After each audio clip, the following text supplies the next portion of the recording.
What's up, pretty gang? It's your favorite nail tech Peaches back with another video, and today what I'm going to be showing you guys is all about Apex application. Why is the Apex important? What is it? Where is it located? Okay, so before we get into it, you guys already know, don't forget to follow me on Instagram. I'm in Sacramento, California, for those who want to book.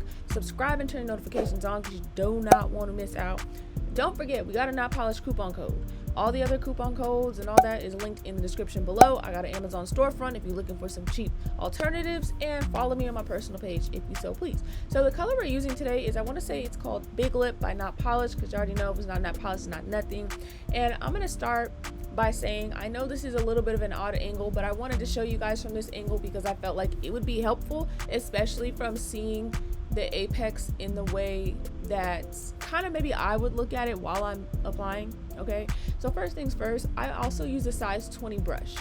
Okay, so if your beads are not as big as mine, honestly, baby girl, it's because you got a small brush, so don't sweat that. All right, so the first bead that I'm doing on the first finger is a fairly large bead. I'm doing the one bead method. I have done a video on my channel here about that. And so sometimes you can get the Apex right with it, sometimes not. In this particular case, as I'm looking, I already know I'm probably going to go in with a smaller bead. The Apex area is located in the back third portion of the nail, not straight up out of the cuticle area, but it's kind of like, I always call it like a speed ramp. Like you want it to naturally build up from the cuticle area and kind of build itself up a little bit and then kind of smooth back out. In the area like right between where the cuticle area is and where like the tip of the finger is, it's gonna sit somewhere in there basically.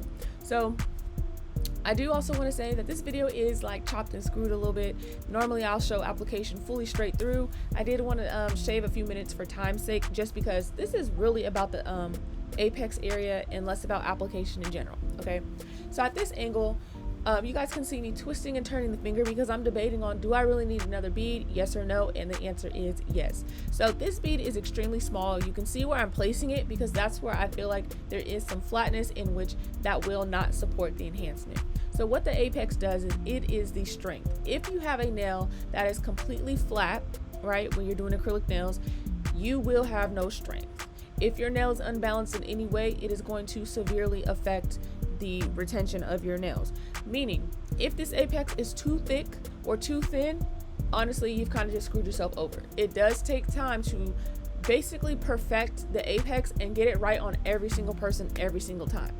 Okay, I'm gonna tell you for myself, I've been doing nails for a little over 4 years now as like licensed and all of that, and I'm telling you, it probably took me I want to say a solid 2 years before I felt comfortable in the size of the Apex that I was doing, as well as I was happy with the bulkiness, and that basically I was just not having problems with everyone across the board.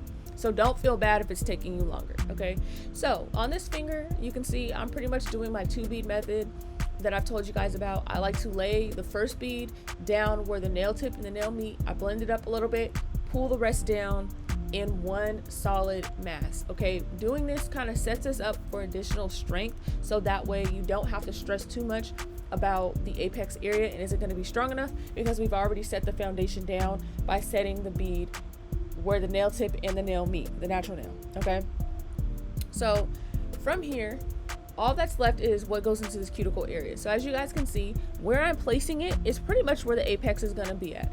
Now the speed ramp thing comes in which you see the angle that I am tucking the cuticles in. That's where we get our smoothness that ramps up into our Apex area, as you can see. And then where the Apex is sitting, the bottom portion of it is going to be just blended down. So I'm leaving it kind of, it looks like a bump, and I'm letting the acrylic set for a bit, and in doing that I'm basically blending the top and the bottom of it, so that way I still have that nice little, I guess you can say, that bump or that hump.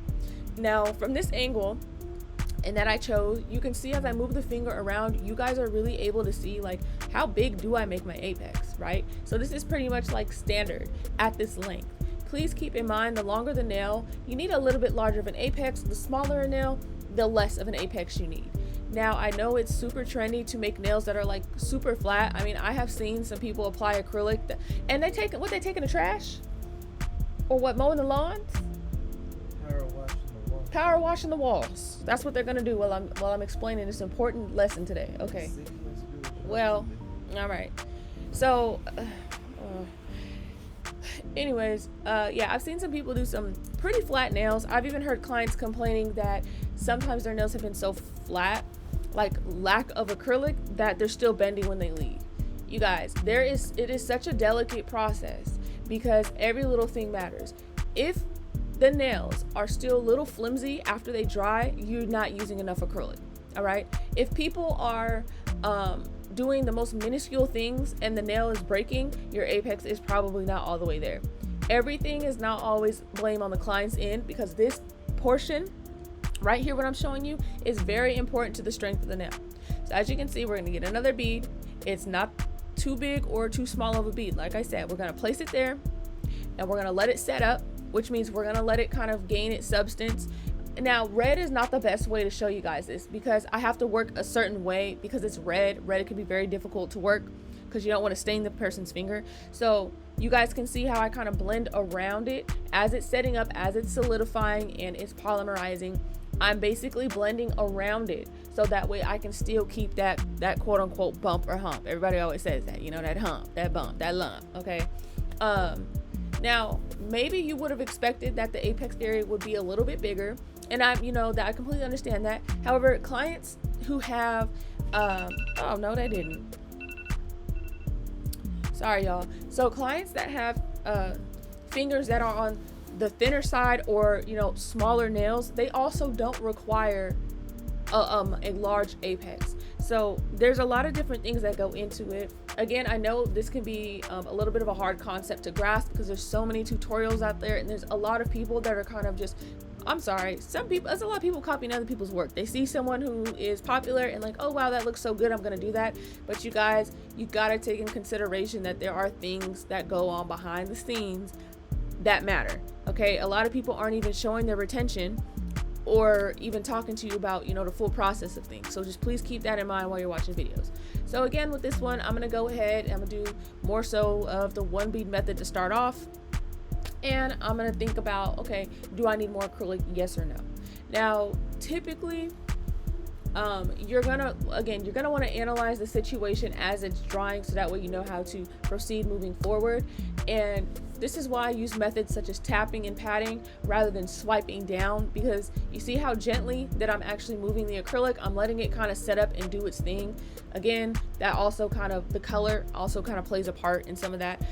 So basically whatever came from the end, sometimes I'll just go ahead and throw it up there just as some added support, so I don't have to like waste anything, because we do want to keep our waste low as well, because the more you waste, the more money you pay in the end, right? So you want to be one step ahead basically, and I'm hoping this angle can really show you guys what it looks like in that particular area, because that's really, really important. I know a lot of videos kind of just show straight on one way, and it's hard to see, okay, do they have an apex, do they not, what's tea with that. So again, you want to take your time, and then also you want to make sure you're maintaining the same shape of apex overall. And that's a really important thing that I learned. Again, why I said it took about 2 years before I was truly happy with the apex area, and I found my style, because that plays a part as well. Some people like their apex a little more far forward. Some people's apex is almost in the middle of the nail, which, I mean, I'm not going to say that's good or bad. Again, from being in nail school, the apex is in the back third portion of the nail. So I wouldn't particularly put it smack like halfway through the nail. But this is something that takes time. It really does. This is a skill. This is something that you can watch videos to gain more information on and become more knowledgeable. But at the end of the day, this is going to be a combined effort of your own skill, right? Because you have to practice. And I'm not saying you have to go out of your way to practice, but you know, clients are your practice. And then sometimes you just have to try different things. If one way is not working for you, dig deep in your brain and think, how can I do this? Like this way is not working for me, and I watched that tutorial, but what does work for me? You know what I'm saying? And that's really what it's all about. But either way, you got to have that strength to the nail. If you're noticing that the back third of your nail is a little flatter and the middle is a little bit more bulbous, I'm telling you right now, you got to throw some more acrylic back there, because it's just not conducive for retention.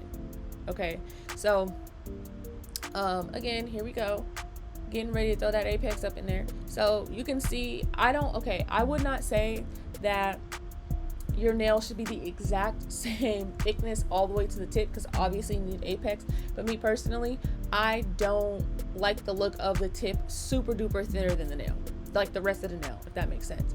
So here we go, we're gonna throw our apex there, let it set for a bit so it can kind of like stiffen up a little bit, and we're going to blend it above, tuck it into the cuticle area, and then we're basically going to blend it below. And that's how we are going to get that shape that we need, a really nice rounded, you know, shape that doesn't stick out like a sore thumb. But also I like to blend it back down into the nail, so when you look at the nails, you have a nice surface that kind of just blends into whatever is there. There's not a huge, for me personally, I don't like the look of, you know, the tip looks way thinner than the rest. I know some people, they like the apex to really stick out, and it really kind of just blends. I don't want to say blends. It kind of just like tapers down to the tip being almost nothing. So, I mean, that's kind of preference in a way.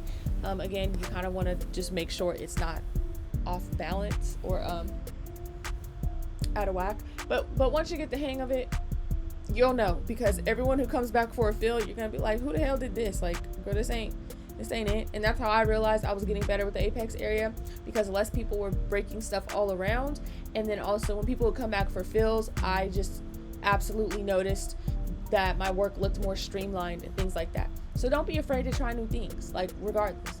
I'm hoping this video helps anybody. I know it wasn't the most, I guess, informative video, because I have done other videos on the apex, etc. I just really wanted to focus on this angle and kind of talk you through some key points that might be able to help you in the end when doing this, instead of just being like, hey, yeah, this is the exact formula, blah blah blah blah blah blah.